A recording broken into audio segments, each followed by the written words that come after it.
नमस्कार मित्रों, आज चिंतन में सच्चा कर्मयोगी।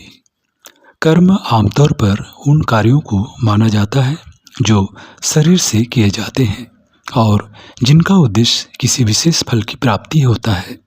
इसके लिए प्रयास, साधन, पुरस्कार आदि निर्धारित होते हैं। परंतु वास्तविक अर्थों में कर्म एक व्यापक और गहरा विषय है। यह जीवन का दूसरा नाम है। इसका मूल है विचार।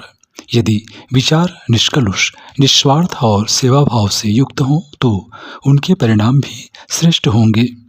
जब तक विचारों की दिशा नहीं सुधरती तब तक कर्मों में परिष्कार संभव नहीं। कई बार हम देखते हैं कि एक ही परिस्थिति में कुछ लोग श्रेष्ठ निर्णय लेते हैं जबकि कुछ लोग भ्रमित हो जाते हैं। इसका कारण है विचारों की स्पष्टता का अभाव। जिस प्रकार दृष्टि साफ न हो तो दृश्य धुंधले दिखते हैं, उसी तरह विकृत विचारों से प्रेरित कर्म भी भ्रमित करने वाले होते हैं। इसलिए सत्संग, स्वाध्याय और आत्ममंथन के द्वारा विचारों की शुद्धता परम आवश्यक है। जीवन में सही दिशा देने वाले विचार ही सच्चे संकल्प का आधार होते हैं। इन विचारों पर दृढ़ निष्ठा ही साधना है। विचार यदि सही हो तो व्यक्ति कर्मयोगी बनता है। गलत विचारों पर आधारित कर्म चाहे कितने ही परिश्रमी हों, अंततः अधोगति की ओर ले जाते हैं। प्रेरणा से शरीर एवं मन की उत्कृष्ट क्षमताएं विकसित होती हैं। यदि मन में स्पष्ट और सकारात्मक विचार हो तो शरीर भी उसी अनुरूप कार्य करता है। यही कारण है कि विचार, वातावरण, संगति, उपासना और दिनचर्या का जीवन पर गहरा प्रभाव होता है। जीवन को श्रेष्ठ बनाना हो तो विचारों को श्रेष्ठ बनाना ही होगा। विचार यदि सेवा, परोपकार और आत्मकल्याण की दिशा में हो तो उनमें एक अपूर्व शक्ति होती है। तभी तो निस्वार्थ सेवा करने वाले व्यक्तियों का जीवन स्वयं में एक प्रेरणा बन जाता है। उनके जीवन में कर्म, ज्ञान और भक्ति का अद्भुत संगम होता है। ध्यान, प्रार्थना और सत्संग के द्वारा जब विचारों में दिव्यता आती है तो कर्म स्वाभाविक रूप से उत्कृष्ट बनते हैं। यह साधना का सरलतम मार्ग है, सर्वसुलभ, सर्वहितकारी और आत्मसंपूर्ण। उपासना एक अनुभव है, जीवंत चेतना है। इसका उद्देश्य यही है कि साधक की मानसिक और भावनात्मक ऊर्जा उच्च स्तर तक उठे और उसका जीवन ईश्वरमय बने। यदि उपासना में यह गहराई न आए तो वह केवल रस्म अदायगी बनकर रह जाती है। सच्ची उपासना वह है जो अंतःकरण को निर्मल बनाए, विचारों को उज्जवल बनाए और व्यवहार को सद्भावनापूर्ण बनाए। यदि विचारों में निरंतरता, शुद्धता नहीं आती तो उपासना का प्रभाव स्थायी नहीं हो पाता। ऐसे में साधक के जीवन में सुधार कम और द्वंद्व अधिक बढ़ते हैं। यह आवश्यक है कि विचार, भावना और कर्म तीनों का एक रूपता हो। यही समन्वय कर्मयोग की पूर्णता है। कई बार लोग यह सोचते हैं कि उपासना का समय अलग हो और कर्म का समय अलग, लेकिन सच्चा साधक तो प्रत्येक कार्य में उपासना की अनुभूति करता है। वह यह जानता है कि सेवा भी उपासना का ही एक रूप है। वह अपने कर्म को यज्ञ भावना से करता है, न कोई अपेक्षा, न कोई स्वार्थ, बस एक अर्पण भाव। परिस्थितियों की अनुकूलता या प्रतिकूलता उसके कर्म को प्रभावित नहीं करती। वह हर हाल में अपने कर्तव्य को निष्ठा से निभाता है। उसके लिए कार्य ही पूजा है। वह जानता है कि जो कुछ वह कर रहा है वह समाज, राष्ट्र और परमेश्वर के लिए है। सच्चा कर्मयोगी कभी भागता नहीं। वह जीवन की कठिनाइयों का सामना करते हुए भी मुस्कुराता है, क्योंकि उसे पता होता है कि उसका जीवन एक उद्देश्यपूर्ण तपस्या है। वह जानता है कि आत्मोन्नति सेवा से ही संभव है और उसके लिए प्रयत्नशील रहना ही उसकी साधना है। वह अपनी दिनचर्या, भोजन, विचार और संबंधों तक भी साधना का भाव रखता है। उसके लिए शरीर, मन और आत्मा की समरसता ही आराधना है। वह स्वयं को ईश्वर की ऊर्जा का माध्यम मानकर कार्य करता है। चरित्र निर्माण ही कर्मयोग की सबसे महत्वपूर्ण कसौटी है। बिना चरित्र के सेवा में स्थायित्व नहीं आता। चरित्र वह नींव है जिस पर समर्पण, साहस और सहनशीलता का भवन खड़ा होता है। चरित्रवान व्यक्ति ही अपने जीवन को एक आदर्श उदाहरण बना सकता है। वह न केवल अपने लिए बल्कि समाज के लिए प्रेरणा बनता है। चरित्र और सेवा के संगम से ही सच्चा कर्मयोगी जन्म लेता है, जो न थकता है, न टूटता है, न डिगता है। जब आत्मा, भावनाएं, संकल्प, विचार और व्यवहार पूर्णतः शुद्ध होते हैं तो भाषा भी मधुर और हृदयस्पर्शी बन जाती है। यही उच्चता तब जीवन के प्रत्येक कार्य में परिलक्षित होती है। वास्तव में कर्मयोग का सर्वोच्च स्तर वही है जहाँ व्यक्ति की हर क्रिया में सहजता, करुणा और दिव्यता झलकती हो। कर्मयोग की साधना केवल बाहरी गतिविधियों तक सीमित नहीं रहती।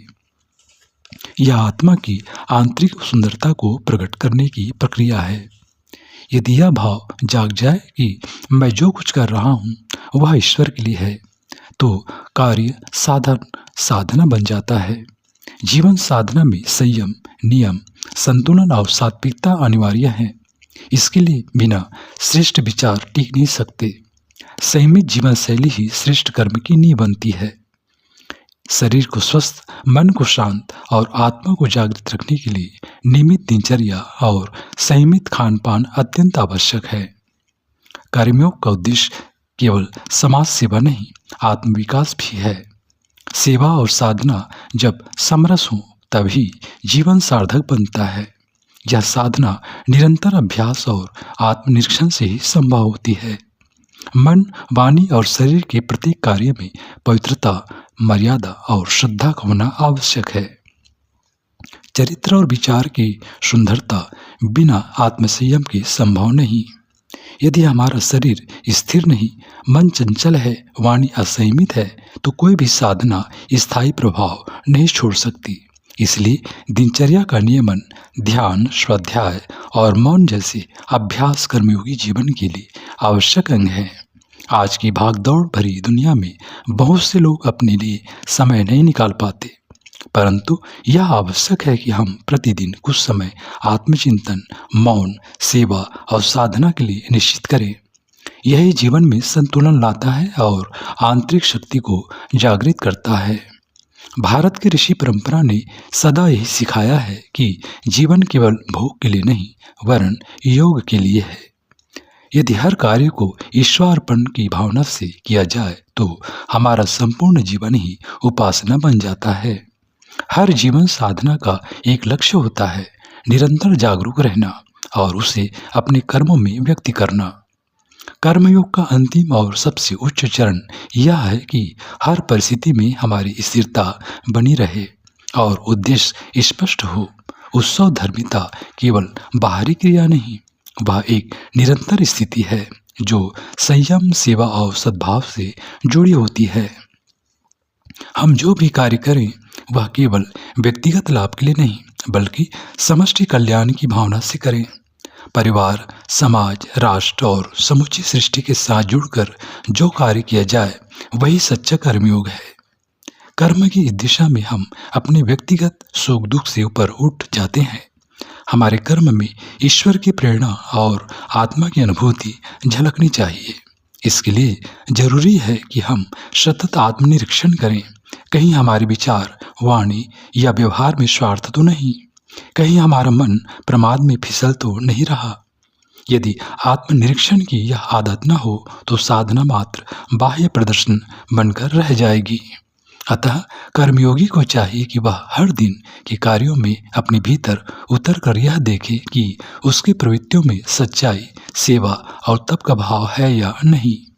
कर्म में प्रत्येक क्षण को साधना बनाना तभी संभव है जब हम उसे सजगता, अनुशासन और निरंतर प्रेरणा से जोड़ें। ध्यान और आत्मिक अनुशासन जीवन का अंग बन जाए तो जीवन में शुद्धता, सफलता और प्रसन्नता का स्थायी संचार हो सकता है। सच्चे कर्मयोगी की पहचान यही है कि वह किसी दिखावे या वाहवाही के लिए नहीं, बल्कि आत्मशुद्धि और जन कल्याण के लिए कार्य करता है। उसका मन निर्मल, वाणी मधुर और जीवन सरल होता है। वह हर किसी से मधुरता, करुणा और प्रेम पूर्वक व्यवहार करता है। उसके लिए साधना का कोई विशेष समय नहीं। हर कार्य, हर क्षण, हर सांस में वह साधना को जीता है। चरित्र, विवेक और प्रेम उसके आभूषण होते हैं। वह यह जानता है कि दूसरों को बदलने से पहले स्वयं को बदलना होगा। इसीलिए वह अपनी ऊर्जा को दूसरों की आलोचना में नहीं, स्वयं को उत्कृष्ट बनाने में लगाता है। मित्रों, यह साधना केवल मठों या जंगलों में नहीं, परिवार, कार्यक्षेत्र, समाज और सेवा में रहकर भी की जा सकती है। कर्मयोग का वास्तविक अर्थ ही है हर क्षण को जागरूकता से जीना और हर कार्य को पूजा बनाना।